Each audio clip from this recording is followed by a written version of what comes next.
I'd like me to be his advisor in matters of the book world because. You gonna tell this story? Yeah, why not? Yeah. This is probably about 20 years ago. We went to a salon. We both got invited to a salon. It's the only one I've ever been to. Me too. Yeah, I think Lou also. It wasn't for us, but it was down on 16th Street in the church. And when we left, we were walking across 16th Street, and I just said to Lou, like, "What are you working on, man?" And he goes, "Well, I'm writing this book about, the character of Tiny Tim Dickens and all that. Sort of an update on that. I don't know what he said exactly." And I said, "What are you doing that for?" I think, what the fuck are you doing? It's like the worst thing you can say to somebody who's working on a book. And but the end of that story is it was a turning point in your career, right? What's the name of the book? Mr. Timothy. Thank you, George.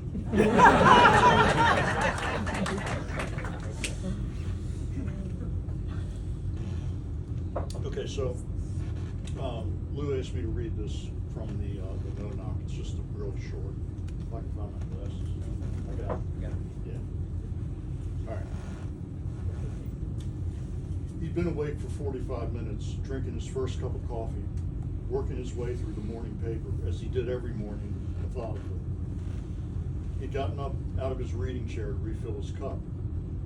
As he came to the front door of his house, he looked outside, hearing the sound of vehicles bouncing into his driveway, high rev engines, brakes locking in, tires skidding to a stop. He saw two black windowless vans, their side doors sliding open, and men emerging from the open doors, wearing black uniforms, Kevlar, sidearms holstered. They carried semi-automatic rifles, a couple of them holding battering rams, all of them now running towards his house, a few going under the front porch to the basement door, others coming up the stairs to the porch itself. I know what this is, thought Joseph Caruso, and then he thought, Vince. Caruso turned his head, looked back into the family room where his wife, Angie, sat on the couch with their daughter, Gianna, watching TV. The Caruso's two dogs, lad pit mixes, were lying on their beds, still unaware of what was to come. "Get the dogs out of the house," he screamed, recalling a recent incident where the mayor of a nearby township had mistakenly been home invaded by SWAT officers who had shot and killed the family dogs. Caruso turned back to the front door, saw the lines of red laser beams coming from the muzzles of their rifles. He glanced down at his chest and saw multiple red dots bouncing there. That's true. He raised his hands. The men busted through the front door, a ram tearing the door from its frame. He heard the men yell at him to get down on the ground in what sounded like an explosion on the lower level. He would later see that the intruders had destroyed the basement door and its frame as well. And now he dropped to his knees amid their shouted orders. He was pushed to the floor onto his chest. Someone pulled his arms roughly behind him. Someone cuffed him with plastic zip ties. He saw black boots moving quickly and heard their pounding on hardwood.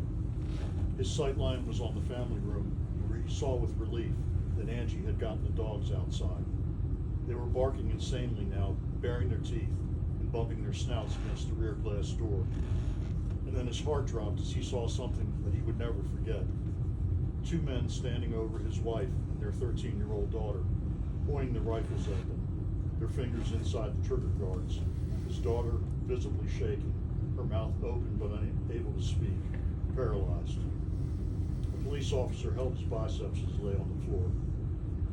"Please don't shoot my dogs," Caruso said. "We're not going to," was the bored reply.